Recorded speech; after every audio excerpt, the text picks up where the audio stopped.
Hey, it's RKA, third time's a charm, coming at you today to talk about the topic, do business and politics mix? And I don't really want to beat around the bush too much about this today, guys, because number one, I just tried to do this twice and I got cut off, so I'm hoping that this one is going to work. And also because I don't have a funny, quirky intro for you today. I'm not making a ton of jokes. I want to dive into this topic. There have been so many conversations in the last few days in the wake of what happened in Charlottesville about what is a business leader's responsibility in the wake of horrible, awful, hateful world events. Should we as conscious business leaders be speaking up? Should we be standing up? Should we be sharing our thoughts about this? Is it bad for business? Do business and politics, should they stay far away from each other? So, and I've got some notes, I'm going to be honest with you, I'm going to pull those up right now.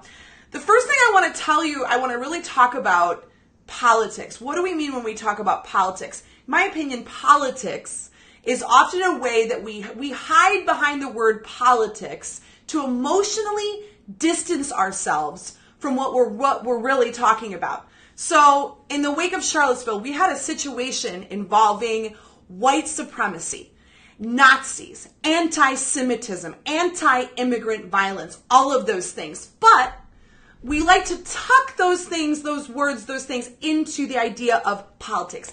It's not anti-Semitism. It's not white supremacy. It's not white nationalism. It isn't racism. It's politics. And I've heard so much of that in the last few days of, oh, I don't want to talk about that because that's politics. And so again, we're hiding behind the word politics to distance ourselves emotionally from these topics, right? Now, of course they're political. Of course our lawmakers, because that's what we're talking about when we talk about politics in the traditional sense, right? Of course our lawmakers better have something to say about widespread violence against mass groups of people. Yes, but at the end of the day, it isn't only political. It isn't only politics. We're talking about people here, folks. We're talking about people's lives. We're talking about people killing other people because they look a certain way or because they believe certain things, because they're from a certain place. That's what we're talking about. So I gotta say, when I'm talking about politics today, I'm talking about social justice. I'm talking about the fight to live in a world where all people are free from oppression. And again, a lot of times we want to anesthetize ourselves from these conversations, so we hide behind politics. I see a bunch of people with me today. So glad to have you here. So honored to have you here for this discussion. So that right there, I'm just going to say, so often we will say, I don't want to talk about it. It's politics. What we're really talking about is people. And in the case of Charlottesville, we're talking about people's lives. We're talking about their freedom. And when I mean freedom, I'm not talking about freedom of speech, the freedom to express your Nazi white supremacist beliefs. I'm talking about your freedom to be free from your freedom from oppression, your freedom from systemic oppression, your freedom from any oppression. So that's the first thing I want to say. We do the same thing with business too, right? We'll say, well, politics have nothing to do with business, as if I can go, like, I go over here, I'm living over here, and when I'm working, I'm business RKA. All right. You know, as if racism waits until after business hours to really get going, right? Like 9 to 5, we're all free of racism. We're all free of intolerance. We're all free of white supremacy. But at 5 p.m., okay, it's on, right? I don't take off my business hat when world events are going on. So I do also think that business and politics are words that we use to distance ourselves from the humanity of what is happening, and from humanity and from people and from the real, what's really happening. As I said, racism doesn't wait until after business hours to get all heated up, right? And so today I'm talking about business and politics. I'm talking about people. I'm talking about social justice, and I'm talking about what I feel is, you know, people who are here with me today, most of you I'm sure do agree with me that we are all fighting for a world that all people can be free from oppression. So let's just start with that. All right. Second thing is, all right, we're attacking this question of, do business and politics mix? And I really want to read for you something that Mark Silver shared a few days ago. And Mark Silver runs Heart of Business, and he is an ally working against racism, working against white supremacy, and he does so as a business leader. And so this is what he had to say about business and politics. He said, we cannot divorce business and politics and social justice for a very simple reason: where the wealth comes from. If we're benefiting from the current economic system, which anybody who's watching this video is, if we're creating a business that piggybacks on the successes of the culture around us, then we are benefiting directly from stolen wealth. The only reason that 13 colonies of the British Empire could successfully separate and then go on to create their own empire that has dominated so much of the globe is stolen wealth. It has been shown how land stolen from the indigenous peoples of the United States or the North America directly funded the budding war machine of the young U.S. government. And that was further augmented and expanded by the stolen labor of African peoples. It is easy to live a life of abundance and material ease if you steal land and then force people at gunpoint to work for you, right? The value of the stolen wealth goes into the trillions of dollars. Where would the U.S. be? Where would Europe be if all the stolen goods and labor had to be given back? So especially when someone is promoting ways to build a business in this economy, if they aren't acknowledging this fact, if they aren't standing up against the injustice that has fed them, that deserves to be named and known among people who care. It's humbling. It's devastating to realize this. So when someone doesn't want to get political in the realm of business, that is just ignorance. They are already political, sitting on a pile of skulls, as we all are. Okay, so that was all Mark Silver right there. That was all Mark Silver, and I had to share that because it really touched me, and I think it's a really powerful statement. So you already can tell where I stand on this issue, guys. Do business and politics mix? Yes, I think they do, because again, we're talking about people, and we're talking about where wealth, where the wealth that we all are sort of passing around today, where does it come from? And so the rest of today's video, I really want to talk about, okay, as a conscious business leader, if you are impassioned to stand up, to say something, to do something, what do you do? Like, okay, all is well and good to say, all right, business and politics, yeah, they do mix. Yeah, they do have to do with each other, but what do you do? Okay, and today's video is especially directed at people who consider themselves business leaders, especially those with platforms around change making, transformation, healing, community building. If you want to change the world, and that is what your brand and business are built on, this is for you. And honestly, even if you're running a dry cleaning business on the corner of town, even if you're just a regular Joe that doesn't run a business at all, you can definitely get value out of today's. And I want to see what you're saying. Okay, so a bunch of people are here. I'm so glad to see you here.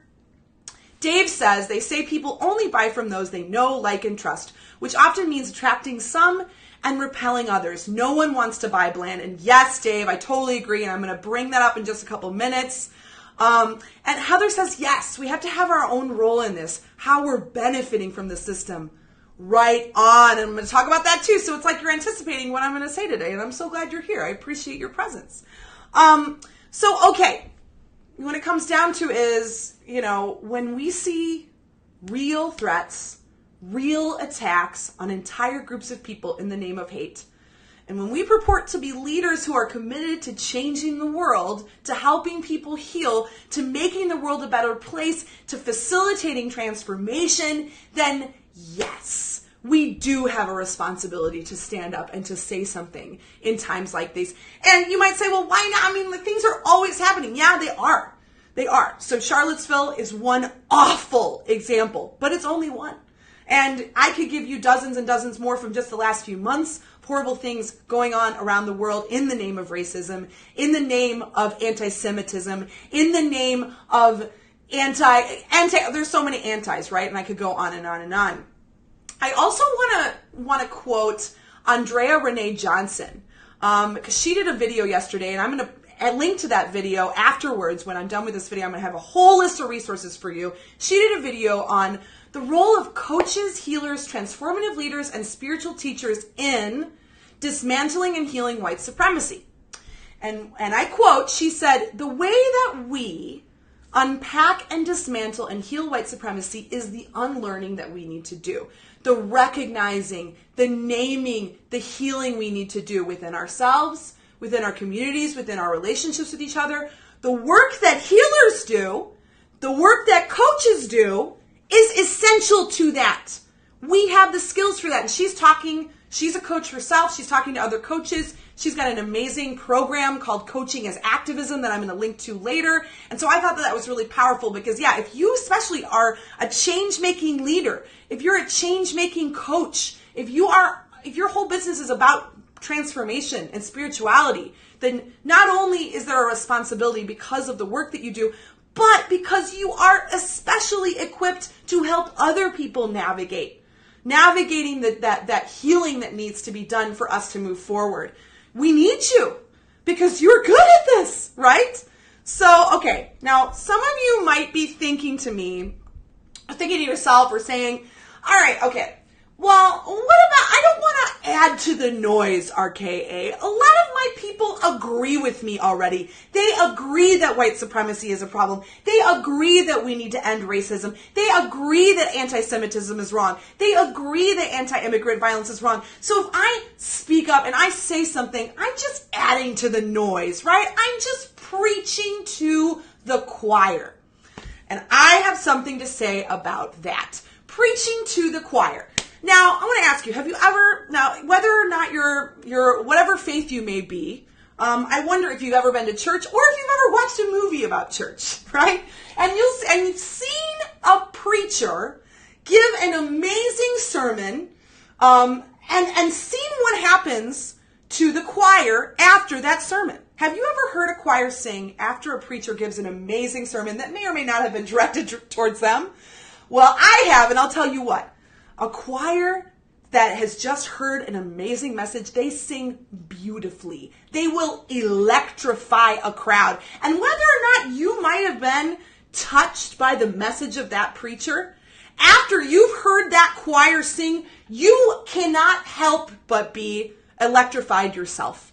And so oftentimes we'll say, oh, I don't want to be preaching to the choir because what's the point of that? I'm just preaching to people who already agree with me.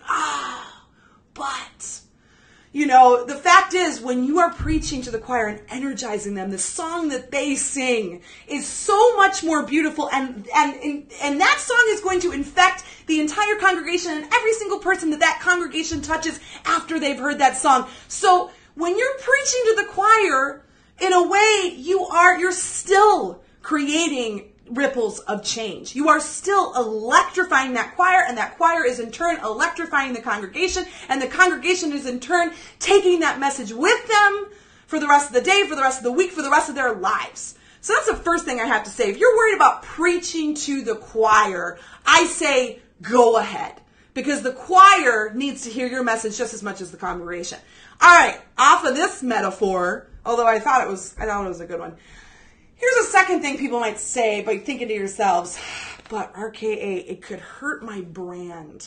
I'm worried that speaking up about things could hurt my brand. And as Dave said earlier, he made a super awesome point. People want to work with brands that align with their values, okay? Just right off the bat. So at the same time that you're concerned that you might repel people, I'm going to tell you, you are drawing to you the right people. You are drawing to you people who share your values. And I got to tell you, if you're a leader, if you're truly a leader, let's go back to what is the real thing that people really want to ask when they're asking that question. Is being political, is taking a stand, is standing up for my values going to hurt my brand? What's really on your mind? What are you really thinking? You're thinking, am I going to lose money from people who are sympathetic to white supremacy? That's really what it's all about. I know it's painful, right? But that's what it really comes down to. Because at the end of the day, any way that taking a stand for justice is going to hurt your brand is because you are going to repel people who disagree with you standing up for justice. And those people, by and large, are going to be white supremacists, racists, or white supremacists and racist sympathizers, okay? So when you ask the question, is this going to hurt my brand? You're saying, am I going to lose money from racists? Well, of course, there is a question, do you want that money? Do you want that money in your pocket? And the second thing I'll say about this is if you really truly are a leader, I'm going to say this, you are destined to lose that money, no matter what you do. Because sooner or later, they're going to figure you out. You don't necessarily even need to take a stand and say, I stand against white supremacy, Black Lives Matter. You don't necessarily have to say that. Your people, those people that are destined to stop paying you because they are, absolutely repelled by you standing up for justice, they were bound to figure it out. Eventually, it was bound to come out. Those people were going to leave you, stop buying from you. It was all going to come out anyway. I mean, that's my theory on that. And ultimately, my last thought about this is, ultimately, it comes down to legacy. What do you want your life and business to be about? When all's said and done, what do you want to be remembered for? Okay, and so could it hurt your brand? Yes. Let's just be real about it. Yeah. Could you lose money by standing up against and sharing and standing up for justice? Could you? Yeah, you could. But as I said, I have some thoughts about that. All right, Heather has a question.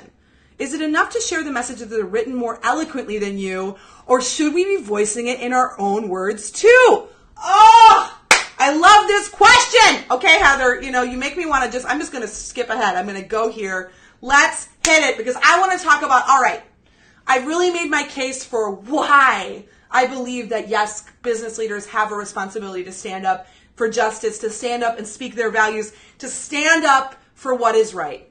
And in this case, yes, I am saying very specifically standing up against white supremacy, standing up for Black lives, standing up for Jewish lives, standing up for immigrant lives, standing up for justice, standing up to free people from oppression. Okay, that's what I'm saying today.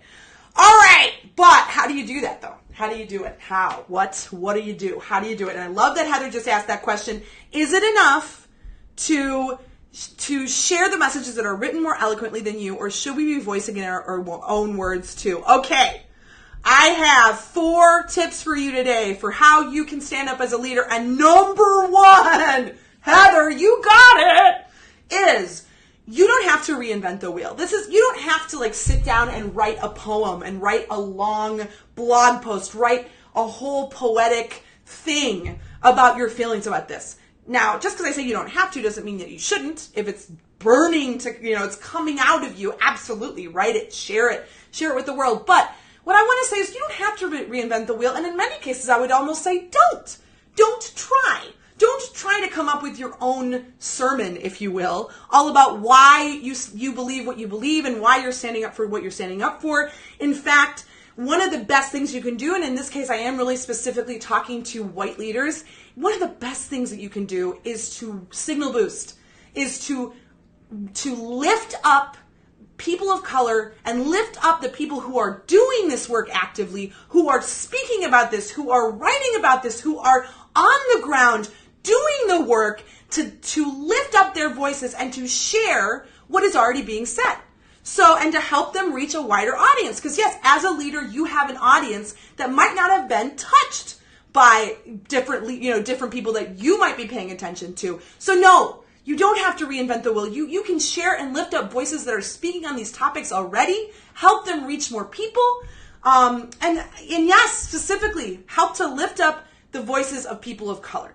I want to read a quote from Meg Kramer, who is a producer of the podcast Another Round, and she said, being a good ally often means not being included in the conversation because the conversation isn't about you.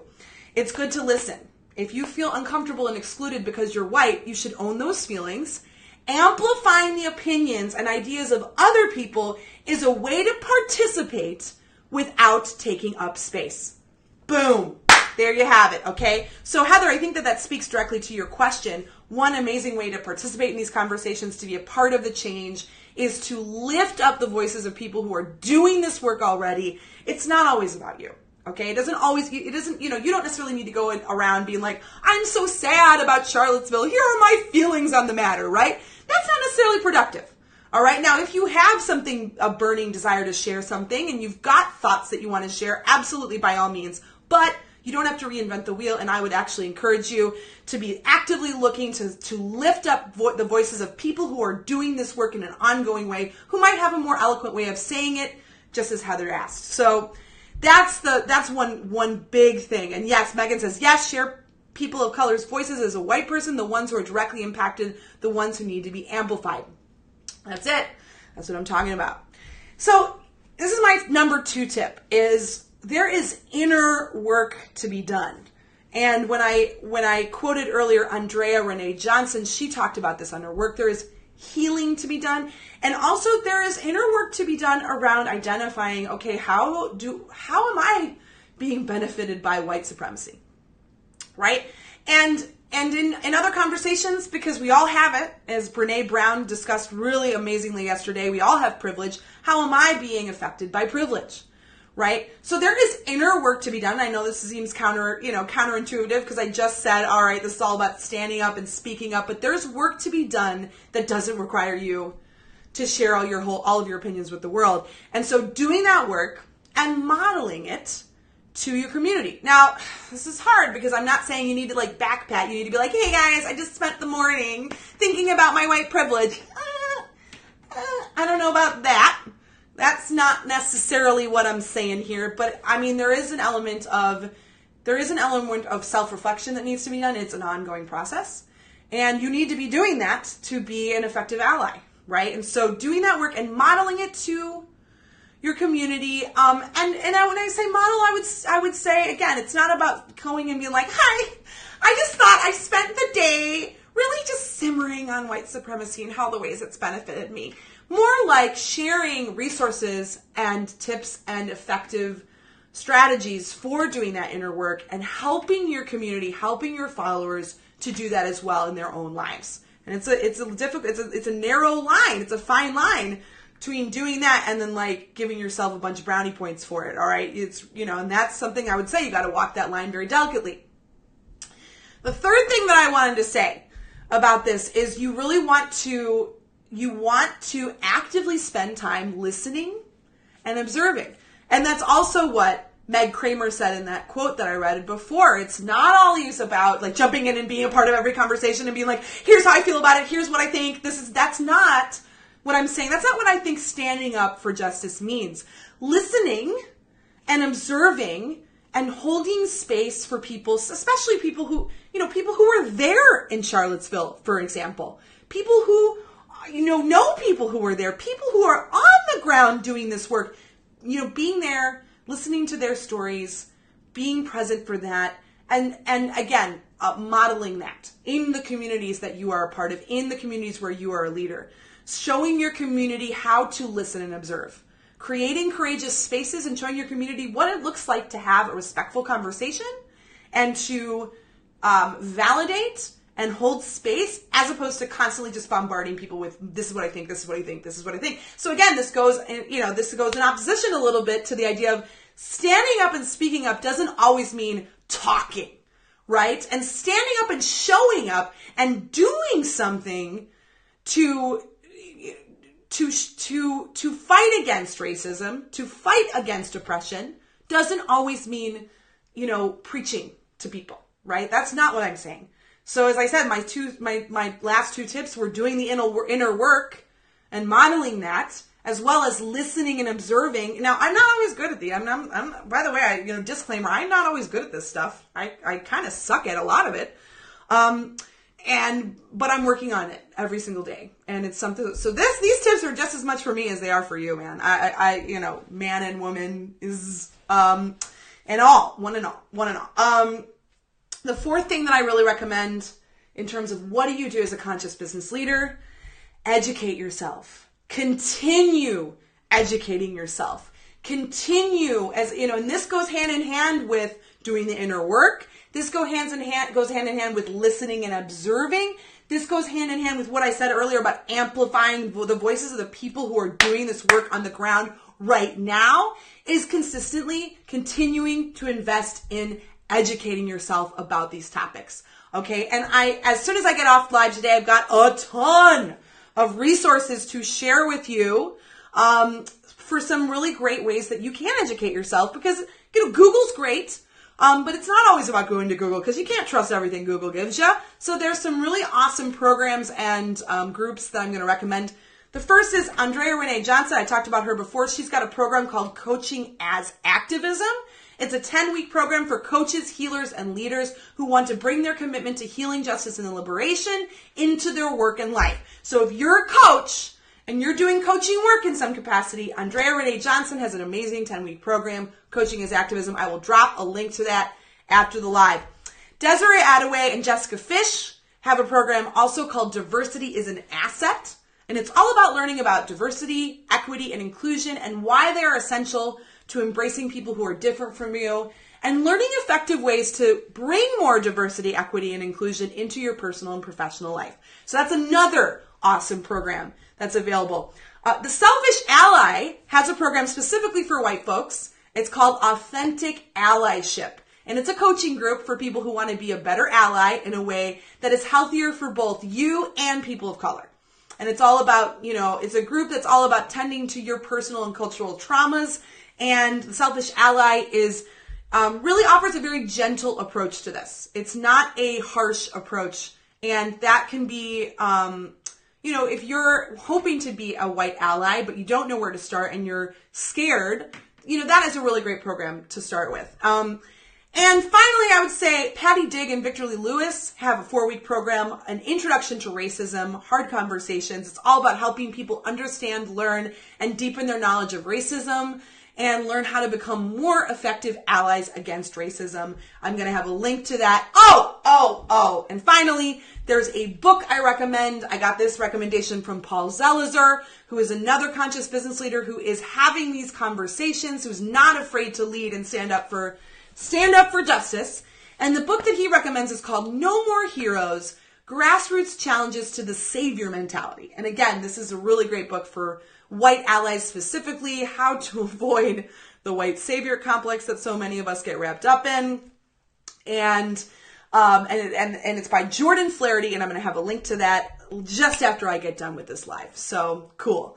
It's all about educating yourself and diversifying the voices you're paying attention to. So one thing that's really interesting about Facebook is the more things that you like, Facebook is going to send you more stuff like that. So as part of educating yourself, it is about actively seeking out voices of people who have different experiences of the world than you, who look different than you, who are from different places than you, who have different backgrounds than you, paying attention to those voices and expanding the amount of people that you are paying attention to online, that you are liking, that you are commenting on, because the more that you do that, the more you will see diverse voices in your feed, the more you will get exposed to different ideas, and it's not just going to be an echo chamber of people saying the same thing that you say, all that kind of stuff. Awesome stuff. And actually the fifth thing, I thought I had 4, but I actually have 5. The fifth recommendation I have for you is put your money where your mouth is and help other people help your followers discern what actions they should take. So sometimes it's about calling your lawmakers and putting pressure on them on a certain issue. Sometimes it's about going and showing up to those rallies, showing up and being there to protest against these horrible things that are happening, right? Sometimes it's about donating to great organizations that are on the ground doing this work. And so after you do the inner work and after you listen and observe and after you educate yourself, you're going to have a lot of resources that maybe your followers don't know about or might not have the time or the knowledge to curate themselves. And so you want to help, the people that are following you understand what steps they can take. And today, one of my big calls to action is going to be to ask you to maybe check out and potentially donate to the Southern Poverty Law Center. I know when I was in law school working with the National Lawyers Guild, which is a lawyers association that is dedicated to all the things that we're talking about today, ending racism and fighting for a world free of oppression. I went to several conferences, or not conferences, but workshops hosted by the Southern Poverty Law Center. They are doing amazing work. I could not recommend them enough, and they're on the ground doing this stuff, and they could use some dollars. So I'll be adding that link as well after today's live. Oh my gosh, we're already at 30 minutes, so I'm going to wrap this up. I've just got a few more things I want to share with you specifically. Okay, we've talked about what to do And now I want to talk real quick about what not to do. All right. A couple of years ago, there was this brand, and their tagline for this brand was, "Doing good is good for business." And this brand was dedicated to getting entrepreneurs to embed charity work and philanthropy into their business model because you'll make more money doing it, okay? Now, I'm not saying that charity and philanthropy and that donating to worthy causes isn't good. I'm not saying don't do it. However, when you are doing these things because it's going to help your bottom line, that is a backwards way to approach it. And so this is what I want to say to you guys. Do not be the guy. Do not be the leader who uses something like Charlottesville as an entry point into your email of the day, right? I'm going to put 2 sentences about Charlottesville at the top of my email. And then the rest of that email is going to be all about my brand. And I'm going to end with a call to action that leads people into to buying something or to watching a video that has nothing to do with this or to, here's how you can get signed up for my 4-week coaching program. Blech. Pardon me while I vomit everywhere. And guess what? I saw plenty of people doing that in the last few days. People I thought I respected, people who are big name voices out there who've got hundreds of thousands of followers were using Charlottesville as a hook to get you to click on the email and then immediately spending the rest of the email body talking about their brand and like join my thing, watch this video about productivity. No, don't be that guy. If you are going to stand up and take a stand for justice and take a stand, for what you believe in, do not use it as a way to sell something. And the only exception to this, I would say, is if you are selling something that has directly to do with dismantling systems of oppression. Like if what you're selling is all about helping people learn about racism or helping people be better allies or helping people unravel these things, okay, yes, that's a totally valid lead into a sale for something like that. But as I said, don't be the guy that uses Charlottesville as a hook for your email list and then immediately spend another 400 words talking about how you can have a better workspace or how you can, I don't even know, literally I don't even know, but I saw that being done several times this week and it's disgusting. This isn't a brand builder, people. This isn't about making more money. This isn't an opportunity to sell something. And when you do that, you're going to lose the trust of your audience and you're going to show your true colors. Don't be that guy. All right. Number 2, and that's my most passionate one, but number 2 is, and this one goes out to all the white leaders out there specifically, do not ask your followers to educate you. And specifically, do not call upon your black friend. Be like, hey, I'm really upset about Charlottesville. I'm going to tag my black friend in this post and ask them, tell me what you're feeling about it. What should we do? No. A lot of the times people of color are called upon to be our educators. How should I be a better white person? What should I feel about this? What should I do next? Guess what? That's exhausting. We are asking them to do free emotional labor for us. And can you imagine being constantly called upon to explain to people, how they should feel about something that is directly negatively impacting your life? Don't be that guy. It's not the job of your audience to educate you. This goes back to the to the tips that I had before. It's really all about educating yourself. Don't ask people to be your teachers. And if you're going to ask them to be your teachers, offer to pay them money for it, right? Offer to pay them very well. And still, I would tread very lightly in making that offer, right? So again, you don't want to this is not an opportunity for a sales pitch. This is not an opportunity to ask people to educate you and to do the job of education for you. And finally, and I think I've said this before, but I want to, this is my third do not do, is it's not all about you. This is not Jezebel wrote something earlier this week, something about white women. This is not about your brand, okay? This is not about your feelings. And this is not about I'm so sad about, let me tell you how sad I was when I watched the news. I don't know. Making and centering the story around your feelings about this is not the way to go. And so at the end of the day, I would say this isn't about you. Don't make it about you. Make it about how we can be moving forward together, how we can be taking steps towards a better world, not necessarily about how you personally feel about it and how, like, what happened when you watched the news and how you had a panic attack. And especially and specifically, I am talking to white allies when I say this, okay? And that would be that. I think that you know that I came into this, I tried to really make it look like I had a neutral stance on this topic, guys. But as you can see, I'm not so neutral. I'm also not perfect, and I also don't know all the answers, and I'm also just another person in this world who feels really passionate that we all deserve to live in a world free of oppression.